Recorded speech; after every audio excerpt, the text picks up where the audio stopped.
The world settings in Palworld can be a bit confusing at first glance, so today I'm going to quickly run through what each one of them does, as well as sharing what I think are the best settings to play on for a well-balanced experience, especially if you're playing solo or with limited time constraints. So when you go in to start a new game on Palworld, you'll be given several options you can change. Obviously, multiplayer on or off is fairly self-explanatory, but if you go down to the difficulty slider, you can go to custom difficulty. You can change a number of settings in there. You can actually also use this to view several presets that are available. You can select casual, normal, hard, or custom. And if you go into custom settings after loading one of these, or you can change them in here as well, it'll actually let you have a look at what the presets are for these options the game gives you, which can give you an indicator of what things you might want to change to give yourself an easier or harder experience. The normal game settings have pretty much every single slider on one, with a couple of exceptions. The casual mode will increase your experience rate as well as helping you with damage, health, and stamina. And then hard mode kind of inverts those things. It slows down the rate at which you gather XP. It makes you do a lot less damage, half as much damage, makes you take 4 times as much damage, and also makes it pretty unforgiving when you get killed in terms of what you drop. But to start with, I'm just going to load up my settings that I like to use for my single sort of /2 player world that I play on. I'm going to go through every setting and explain what they do. Keep in mind, you can change these settings after you've created the world. You can go back anytime you load it up, so you can always change stuff if you're not happy with it at the start. So daytime speed and nighttime speed are fairly self-explanatory. You can drag these all the way up here in decimal places to 5, I think is the max. The higher you move these sliders, the quicker the game will progress. So if you turn that up to 5, then your daytime is going to be very, very fast. If you bring this down, then your daytime will be very slow and long. I like to play it with daytime on 1 and nighttime on 2. The nighttime is okay. It's not particularly hard like some survival games, but obviously it's pretty hard to see. If you're away from the base, it can be a bit annoying if you're just flying around in the dark. There are benefits sometimes to things you can do at night. There might be particular pals that you want to capture that only come out at night. You get different temperature ranges at night in certain areas, and it's also very easy to see liftmonk effigies and other stuff like that when you're flying around at night as well. So don't make that too fast or you might miss out on some opportunities, but I like to make it 2 times speed so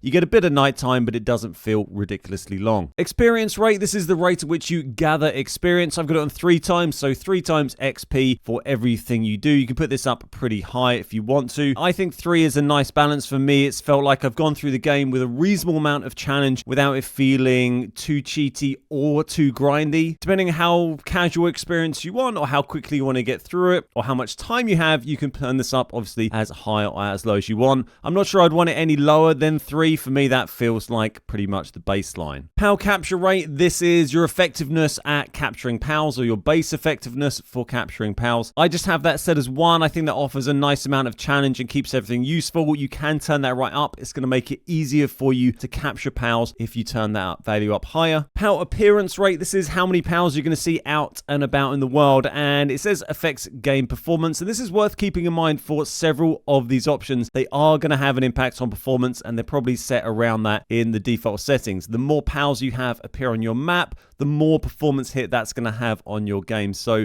be cautious of that if you're playing on a not very powerful computer or on Xbox, something like that. I think 1 is absolutely fine for this. I've not had any issues finding pals. I think there's plenty around on default setting on 1, to be perfectly honest. That is just playing with me and a buddy, or a lot of the time quite solo. So I guess if maybe there's other people around, it might clear them out, but they seem to respawn so quickly anyway. I'm not sure really there's much need to have that particularly high. Damage from pals and damage to pals multiplier from pals is how much damage pals do. Damage 2 is how much pals take. If you turn these up, as well as affecting your own pals, this is also going to affect enemy pals as well. So I would just leave that how it is. I don't think there's any need to change that from the base setting, and it doesn't change at all on any of the presets either.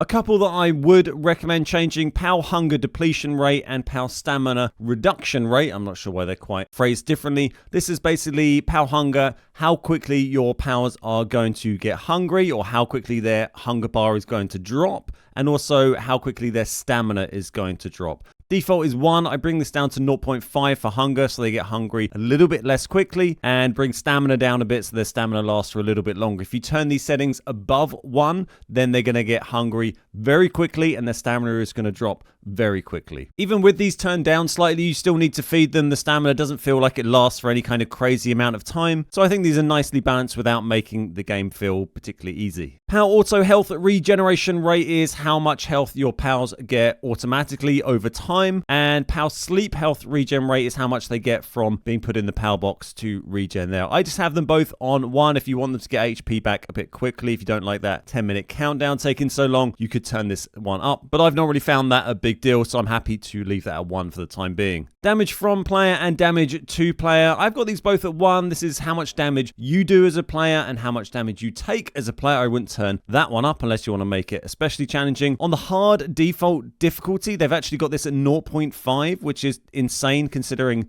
I think your damage is pretty low, really. I quite like having a fairly difficult survival experience, so I'm happy to leave those both at 1. If you want to make it a little bit more casual, just turn that damage from player multiplier up to 2, 3, 4, whatever. You'll also find you can be a bit more competitive maybe with the damage output of your pals if you turn that up, but it's completely up to you and your playstyle. Like I said, I'm happy with that. On 1, I think it gives a nice, balanced, reasonably difficult experience. Player hunger depletion and stamina reduction is just the same as the pal ones we covered here. It's how quickly the player's hunger goes down or how quickly your stamina goes down. Again, I've just got these turned down slightly, 0.7, 0.7. You still need to eat, you still need to get stamina back. It just makes it a little bit more forgiving without being too easy. Once you get the feed bag as well, then hunger's not really a concern for the player for any of the game anyway. Player auto health regen and player sleep regen, just the same as for the pals, how quickly you get health back over time and how quickly you get health back from sleeping. I have them both on 1. That's absolutely fine for me, not had any issues there. Damage destruction multiplier, I wouldn't change this. I guess this is maybe something we might see when there's PvP implemented in future, but this is how much damage your buildings are going to take. You're not going to want to turn that up unless you really want to have a very stressful time when you're being raided. You could of course turn this down and then your buildings would take less damage during a raid. So if you're having a lot of trouble during raids, you can turn it down to half. They'll take half as much damage. You can also just turn raids off, which we'll get to a bit later. Structure deterioration rate. This is the rate at which buildings which aren't within a base around a PAL box are going to deteriorate over time. So if you come out of your boundary, they're going to take damage slowly and gradually break. If you turn this down, they will not deteriorate at all on 0. If you turn it up, then they will slowly deteriorate over time. If you're just playing local co-op or single player or an Xbox, something like that, you could probably turn this down to 0 or leave it on 1. This is more something if you've got a bunch of players on a server and you get lots of random buildings left that people leave around, and over time it's good for those buildings to disappear because people don't bother going and dismantling them and the whole map just gets covered in loads of junk. So that's kind of what that's useful for. If there's lots of junk buildings on your server that you've got 20 people playing on, then you can turn that up and people's old bases will sort of disappear a bit more quickly. Max number of items dropped in the world. This is just stuff on the floor. It's going to affect maybe if you're doing tons of mining in one go, dropping loads of stuff from crates, drops from mobs and that kind of thing. I wouldn't adjust this. It's going to have performance issues. 3000 is the default for all of the preset difficulty settings. I would just stay well away from that. Leave it at 3000. Seems to work just fine for me. Gatherable items multiplier. This is essentially your harvest rate. So when you're harvesting trees, rocks, stuff like that, this is how much loot you get from that. I've got it on 1.5. You get a little bit more, but nothing too silly. I think that's very well balanced for a decent survival experience. Gatherable objects health multiplier. This is how long something like a tree or rock will last whilst you're hitting it. So if you actually turn this up, you'll be able to get more resources per tree, per ore node, per rock, stuff like that. Again, I'm happy with that on 1. I think that's well balanced and works fine for me. Respawn interval. This is how long it takes for things like trees and rocks and ore nodes to respawn when they've been destroyed. If you bring this slider up, it's going to take longer for things to respawn. If I turn this up to 3, then all my trees and ore, it's going to take ages to respawn after I've broken them. If I bring it down lower, then they're going to respawn very quickly. Dropped items multiplier. This is loot drops from pals and humans that you take out in the world that you capture or kill. So they're going to drop 1.5 times normal loot on this setting. Again, I think that's well balanced. Works for me. If you want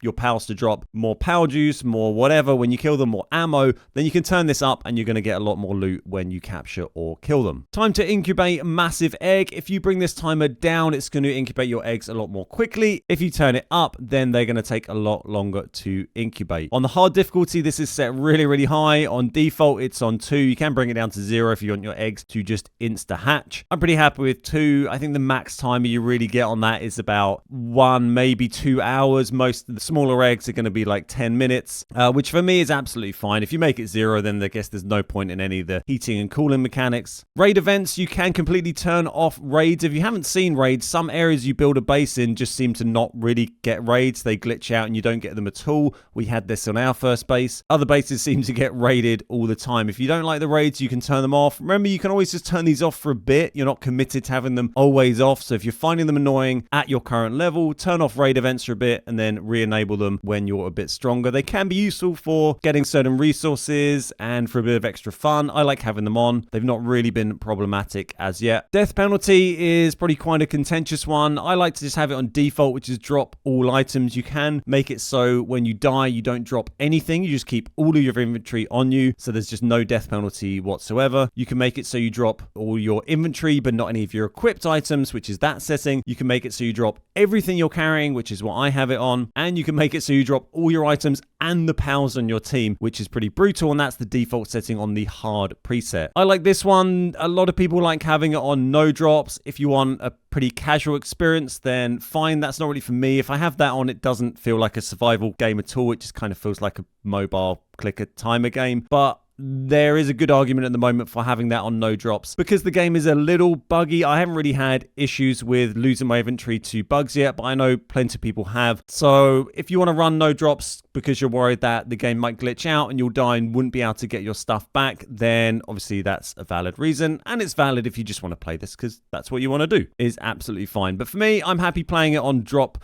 all items. That gives me a nice sense of risk when you go out and do stuff, whereas if I had that on, then there's just no sense of risk or punishment for dying in any way in the game, and I just don't really like that in a survival game for me personally. I might feel differently once the game has glitched out and made me lose all my nice gear and 100,000 gold, but for now I'm going to play on drop all items. Max number of guilds is on 20. Wouldn't really worry about that now given the number of players you can have. If you need more guilds, you can turn it up, but you wouldn't because you can only have 20 players. Max pals working at a base is default on 50 and on all of the difficulty settings. I've just left mine on that. You can turn it up to 20, so you can have a few extra pals in your base once you've tiered it up. Keep in mind, there's going to be performance issues from this. There's obviously a reason they decided to make it 15. If you turn that up, you might see issues, or more issues, I should say, with pathing and AI of pals at your base. But you can always turn up and give it a try and bring it down if you are getting issues. Obviously, there's going to be even more pals loaded into a smaller area, which could have performance issues as well. And if you want to make it really hard for yourself, I guess you could turn that down as well and have one pal working at every base. So that's everything for today. I hope you found that video useful. Don't forget to check out my other Palworld tips and tricks videos if you enjoyed this one. And drop a like and subscribe if you want to catch all of my new ones when they go live. Thanks so much for watching. My name's Ben. We are the Beard Guys, and I'll see you next time.